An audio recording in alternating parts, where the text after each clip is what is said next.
So to start off with for the interview, I was wondering if you could share a bit about how you got into the music industry, like the early phases of your journey, because now you're well ingrained, but if we look back a little to begin with. Sure. I mean, my music journey started when I was a little kid, and I went into music school, like for trumpet and guitar, and played in orchestra. And then, you get teenager, you want to have the rock band. So, so I changed into this. And then after a while, I got in contact with electronic music from my brother showed me this. And that's why I started on one point. It's like, oh, that's interesting. And then, but we never, it was just like an idea to try it out, but it was never an idea actually going around the world and play. It just happened. And then at one point we got an offer for a record from a label to make a record. And since then we're doing it, and I'm still here, and after 30 years. So it's been 30 years yeah, now it's that you've 30 been in years the music now. industry. This year actually, it's 30 years, yeah. Wow, and was there like a transition of genres through electronic music? Like, I imagine you aren't into now what you were in the beginning, or were you consistent all the way through? It was, in the beginning was more like techno and trance and this big commercial things where we started DJing, And then I switched to, because there was no psytrance at that time, and it was like slowly evolving into that kind of scene. Then it was splitting up, and we got interested. It's like, oh, that sounds different, so let's try this stuff. Yeah. And that's the story. What about performing abroad? Well, do you remember, like, is there an analogy or a memory about when it first sort of happened? Like, you booked a flight, I guess you took a train, and you just went somewhere that you didn't know almost anyone, and you played. Like, what was that? It was an amazing feeling to have somebody asking us for coming to a party and play. We never thought that's actually going to happen. But I just think about where it was. I think it was Portugal for the first time. I'm not sure, really. And it was insane going there, playing for another crowd, not in your country, different people, different language, different cultures. And it was quite exciting too. And it's still exciting, to be honest. I'm still super nervous before I play somewhere, and I think it's part of the creativity, or like you have to be excited. Otherwise it's getting to a normal job, Yeah, still after that all years, it's still a pleasure. I mean, that scene especially, you live it or you leave it. It's like you are adapted to the scene and you love what you're doing. Otherwise, you wouldn't do this for such a long time. And I'm exploring other sound genres as well, but still in love with psytrance. So. When going back to your early time in music, you said about like music lessons on the trumpet and this kind of thing. There's a lot of different opinions within the space on what is it with music lessons? Because, are they the creative thing really, or do you see the benefit? Like, where do you see the place of music as a learned thing? Because there's obviously the spontaneous side of it, yes, but. Well, how do you think it affected you being classically trained and all this? Because especially in this modern space, it's like we also come across a lot of people who aren't. What's your take on this as someone who is? What really helped was because you learn a lot about harmonics and how stuff works, how instruments work to each other, especially if you were playing an orchestra. Mm-hmm. So later when you do like electronic music, this helps. Actually doing an arrangement or a song is much more easier. And also for me with melodies, I have the knowledge from the trumpet thing. So for me, it's easier to create this. And I see a lot of people running around and asking me like, hey, how you do that melodies? How is that possible? It's like, yeah, that's knowledge from back in the days.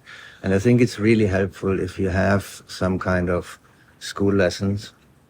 And it just depends, you have to find the right school for what you actually want to do. Mm. So we played when we started. We actually, there was not much computer involved. It was like hardware synths, and that was the thing, like the time when we started.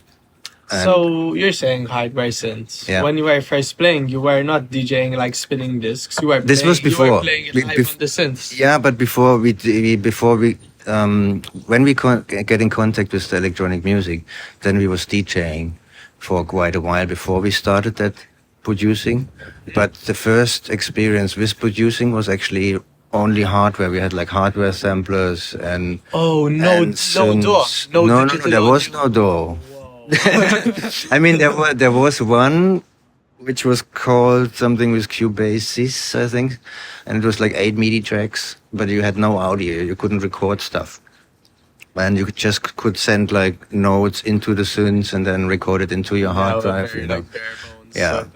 And then after a while, when the technology was getting better, we got into computers. So we put this one on stage, and like everybody does nowadays with Ableton or whatever.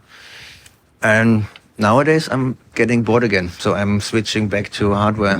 To the older way. Yeah, like yesterday in the club, I played with an 8-track sampler, and and it's nice in the live set, so I can play stuff on top or change something from the song, which is not so easy sometimes, with other equipment. So, and it's much more fun. You have a machine which is made for music, and I can trust this on the stage more than a Yeah. computer. It's like haptic feedback as well. Like you Yes, touch it and yes, it works. So yeah. it's That's the thing. programmed. That's how I built how it comes to the creative side. That's why I built my whole studio now back to the analog. I mean, not analog. It's a mixture, but it's kind of a hybrid setup. So I have an analog mixing desk, and I have Oh, so you even mix an analog. yeah.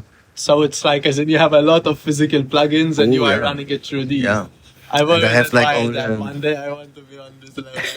Yeah. It's I was just bored working with computers, and that's why I switched my setup back to machines and drum machines and modulars, and then I run them through the mixer, and from there I can decide if I create the whole song on that sampler, or I record it into my DAW, and my DAW of choice is Bitwig.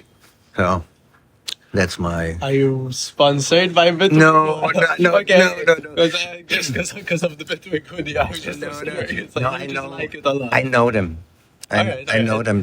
The main guy is actually from Switzerland, and I was working with him when I was.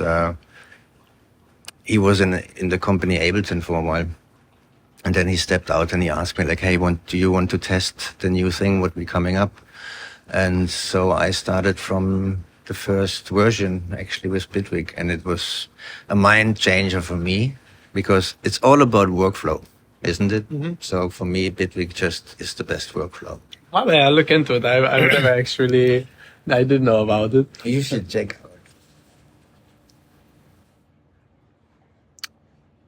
Oh yes. So the part I missed. This is one even I'm meant to be young, end up with the technology, but I struggle on it. So adapting to technological advancements within the scene, I guess it plugs exactly well into this because it's a new DAW.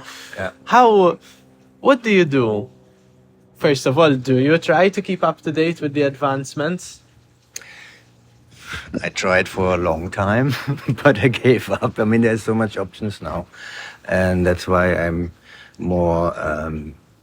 I look because I'm a geek, so I get all the news, and I look, but I'm not testing all the new stuff coming out because It's impossible you to have avoid everything yeah, as well.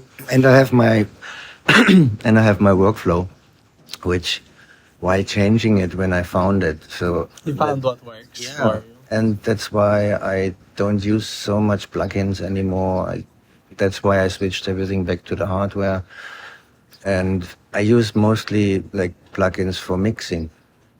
If I record this in the DAW and then I mix the stuff there, make the final cuts, and I try to perform also the whole track into the DAW instead of copy clip after clip after clip. which gets quite boring for me. That's not, I mean, I hate making arrangements sometimes. That's why I found a way to make it with the machines. Do you think this kind of going back to some kind of simplicity in terms of like equipment or techniques used that like this just helps? Because sometimes I do like go between say doing things that are way trying to go overly technologically and just getting confused, or just like playing the guitar and singing without even a drum, which is the other spectrum. And I wonder like, why are we competing towards complexity? Is this a mistake? And I see it in myself, maybe a lot of like younger artists around my age, because you're like, you know, you're saying this, that like you're more going back to the calm, but I think there's this thing where we're all like want to do something crazy or new, you know? Yeah. And I mean, I was, you know, when we started, we had every plugin you can actually imagine, you know, and after a while you get so overloaded with information. And it's crazy what you can do nowadays with the computer. I mean, you need a computer and you have an orchestra in there, you know, basically. Yeah, it's true. But if you restrict yourself back to the simple stuff, you get more, it's easier to get creative. Because you have to, you have to restrict yourself down to a focus and then do stuff with this. And you have to find your way to achieve that and that sound. But it's much more fun, I think, because otherwise you get just lost in presets and lost in plugins. And, you know, I found the one I like for mixing and for doing my sound design stuff in the box.